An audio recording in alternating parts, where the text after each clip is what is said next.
for people on business jets, connectivity for maritime users like people on cruise ship, as well as mobility for disaster recovery. In addition to serving Intelsat customers, IS-40e will host a NASA and Smithsonian payload called Tempo. Intelsat will operate the instrument while it monitors and tracks air pollution across North America on an hourly basis, with the ability to stay over a region of interest during a natural disaster, like a major fire or volcanic eruption. This is going to be the first time that we have an instrument providing air quality measurement from the geostationary orbit. It will allow to better understand the dynamics of air quality over the large cities. Intelsat's role is basically to provide the ground systems which enables the Smithsonian to send commands to the satellite and obtain measured data. This measured data then is stored in our riverside systems that will be accessed by the Smithsonian for analysis and provide to NASA.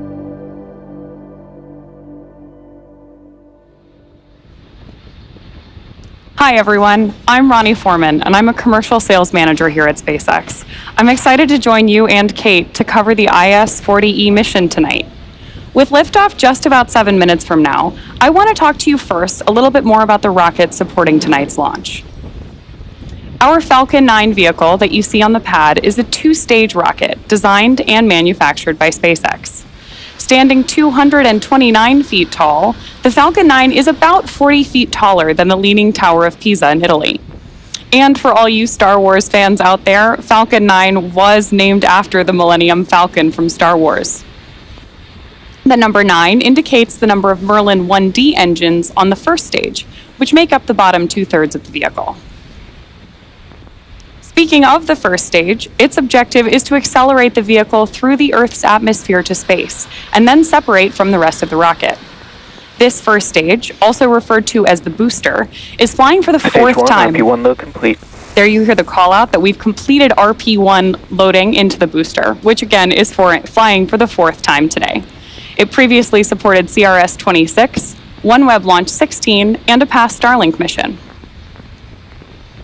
We will attempt to recover this booster again on our drone ship, a Shortfall of Gravitas, which is currently positioned in the Atlantic Ocean, and you can see it on your screen now. If successful, that will mark our 184th landing of an orbital-class rocket, including both Falcon 9 and Falcon Heavy side boosters.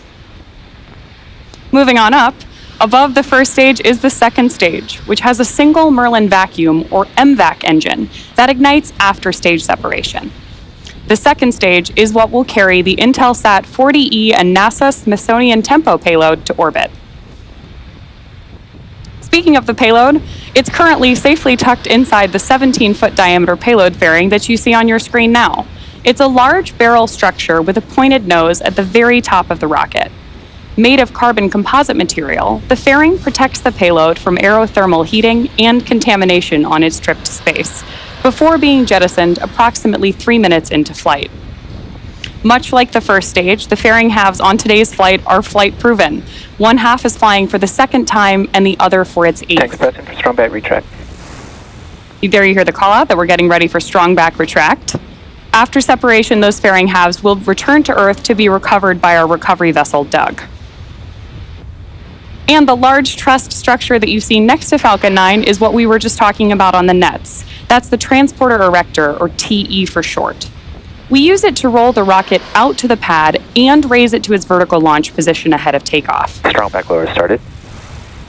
The call out there says that we're beginning to pull the TE away from the vehicle. The TE also routes the vehicle's fluids, power, and telemetry umbilicals from the ground systems to the rocket and satellites until Falcon 9 transfers to internal power and clears the pad. There you can see the clamp arms are opening up beneath the fairing in preparation for full TE retraction.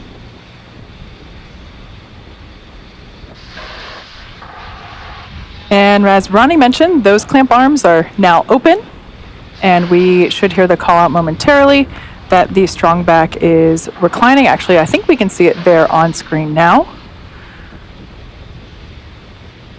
At T0, the ground hydraulic systems will pull the TE even further away from the Falcon 9 as it lifts off.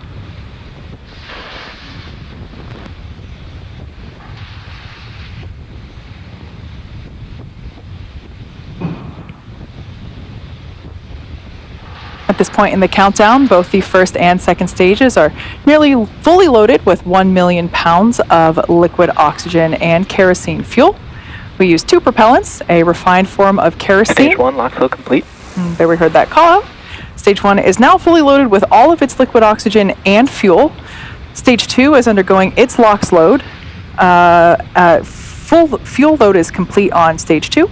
We expect LOX loading to wrap up at T-2 minutes. The liquid oxygen is chilled well below its boiling point so that it has a much greater amount of mass per volume, allowing us to load more of it into the rocket. In addition to these two propellants, we also use a chemical, TTEB, or triethyl aluminum and triethyl borane, and we use that as our ignition source. The combustion of RP1 and LOX is what makes the rocket go, and it's the TTEB that sets the match to that propellant mix. So once again, the first stage has all of its propellants on board, fully loaded with all of its liquid oxygen and RP1. That RP1 load is complete on the second stage, and we're expecting the LOX load to wrap up here any second now on the second stage. At T-minus 60 seconds, we'll hear the call out. The Falcon 9 is in startup. It's an indication that the onboard internal flight computers have taken over the launch countdown. And just inside T-minus 2 seconds, we light the Merlin 1D engines for liftoff. Stage 2, lock flow complete. And there's that call out. So as of now, Falcon 9 is fully loaded with all of its propellants. The IS-40e and Tempo payload continues to be healthy, and the Falcon 9 team is tracking no major issues on the rocket. Currently, weather is green. Gas closeout. Weather is green, and the range is ready to support a T0 of 12:30 a.m. Eastern Time, just 1 minute and 20 seconds from now.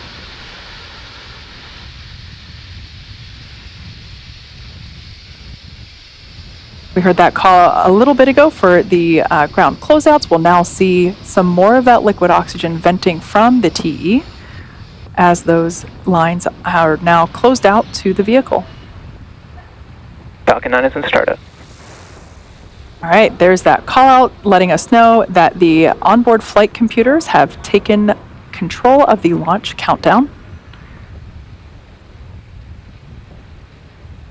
LD, go for launch. And there's our final go for launch tonight coming from our launch director. We're now at T-minus 35 seconds. All systems are go for launch of Falcon 9 with the Intelsat 40E and NASA 30 seconds. and the NASA Smithsonian Tempo payload. Let's listen in to the terminal count.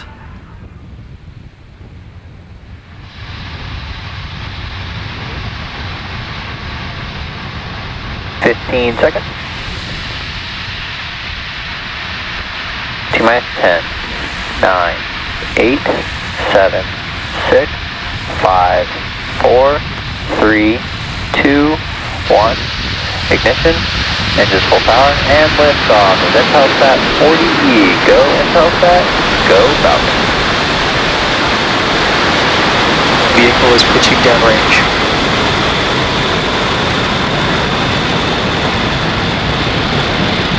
M1D chamber pressure nominal.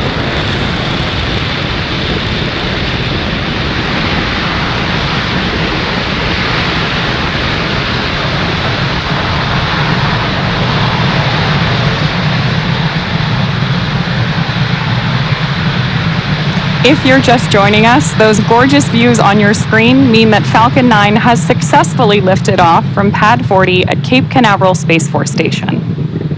During Nominal power and telemetry. the call out there that nominal power and telemetry for the vehicle. During this phase, which is called ascent, we tilt the engines. The technical term for this is called gimbaling, and that turns the rocket horizontally in what we call a gravity turn. Falcon 9 is supersonic. There's a call out that Falcon 9 is now traveling faster than the speed of sound. During this period, we're still going up, but we're also heading horizontally away from the launch pad. Max Q. Just moments ago, we throttled down in preparation for max Q, which is the period of maximum aerodynamic pressure that the vehicle will see on ascent. So that's what's happening right now. The rocket typically needs to go about 17,500 miles per hour horizontally in order to avoid being pulled back to Earth and reach orbit. Now we're going to have 3 events coming up in quick succession. Started. Starting with main engine cutoff, stage separation, and second engine start 1. Main engine cutoff, or MECO, is the point during the flight where we shut down the 9 Merlin 1D engines on the first stage. Shortly after that, stages 1 and 2 will separate from each other so that the second stage isn't carrying unnecessary mass to orbit. And of course, the first stage booster begins its trip back to Earth. The last call out you heard was about the MVAC engine. That's what we're going to start up during SES-1, or second engine start 1. That's the period during the flight where we'll ignite the Merlin vacuum engine on board the second stage for the first time. So we'll see all 3 of those happen back to back just about 10 seconds from now.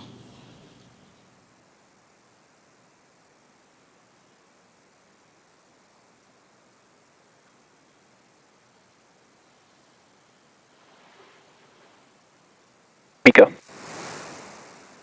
Stage separation confirmed.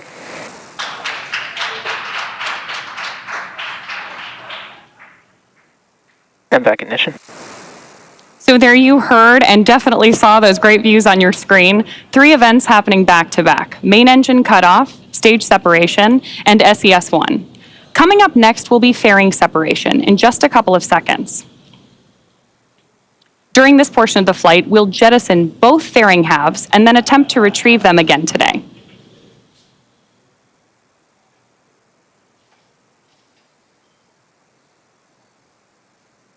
Both vehicles are following nominal trajectories. Fairing separation confirmed. There we've got confirmation of fairing separation, which means both fairing halves are on their way back to Earth to be recovered by our recovery vessel, Doug.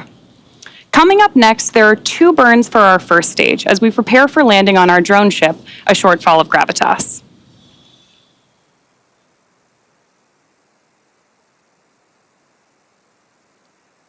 Acquisition of signal, Bermuda. We're now T plus 3 minutes and 54 seconds into today's mission. And we're currently, as you see there on your screen, we're in the first of 2 planned MVAC burns that will occur prior to satellite deployment. At T plus 6 minutes and 31 seconds, or around there, you should see on your screen the first stage's entry burn. For that entry burn, we relight 3 M1D engines, which are those 9 engines at the base or the bottom of the first stage. We will relight first the center engine, or called E9, and then shortly thereafter, we will also relight 2 radial engines, engines 1 and 5. And all 3 of those together will help slow the vehicle down as it passes back into the Earth's atmosphere.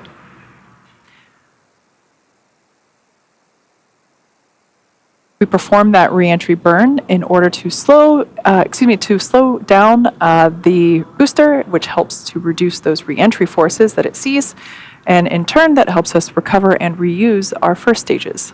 Both vehicles continue to follow nominal trajectories.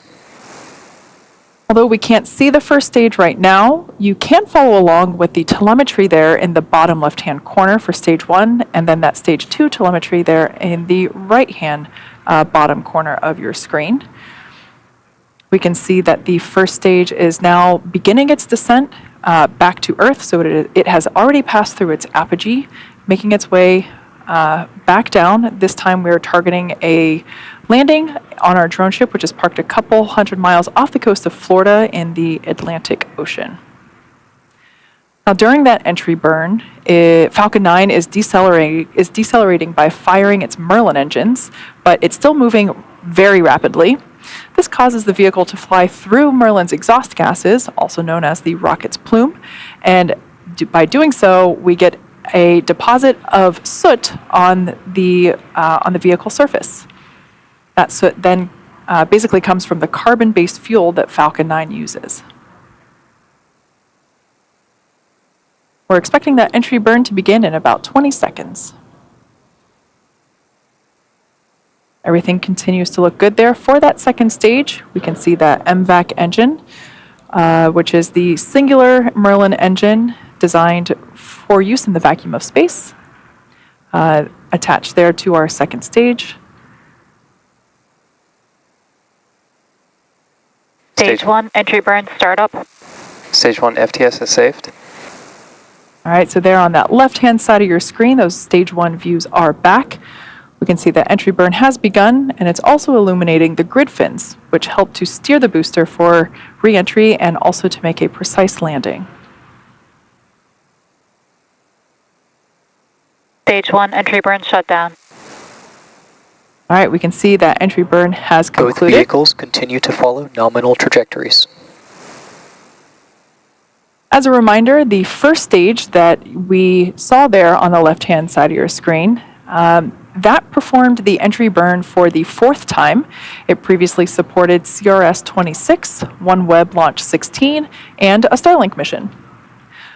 Falcon 9 is the world's first orbital-class reusable rocket, and this is important because reusability allows SpaceX to refly the most expensive parts of the rocket, which in turn drives down the cost of space access. Terminal guidance.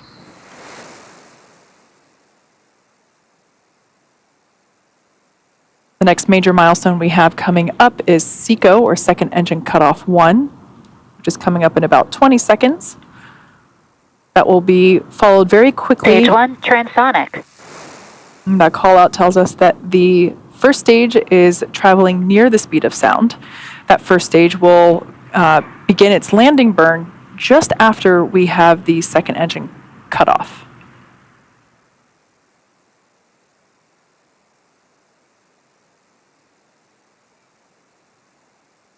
MVAC shutdown.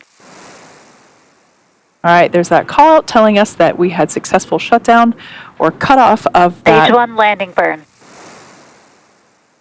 You can see landing burn has begun there on that screen. Stage 2 FTS is saved. You can see those grid fins working hard to steer it back to the drone ship for its landing. Nominal orbit insertion. Great call out there indicating we've Stage got 1, landing leg deploy.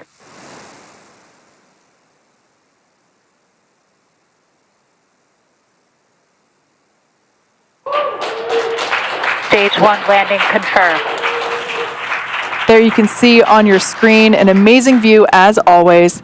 That landing marks SpaceX's 184th recovery of an orbital class rocket, including first stage landings for Falcon 9 and Falcon Heavy. The mission isn't over just yet. We did hear the call out telling us that the second stage achieved good orbit, so it is now embarking on its first coast phase. After this coast phase, we will light that MVAC engine for a second time, and that will happen around the T+26 minute mark. So hang tight, we'll see you back here in about 15 minutes.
Transmit loss of signal Bermuda.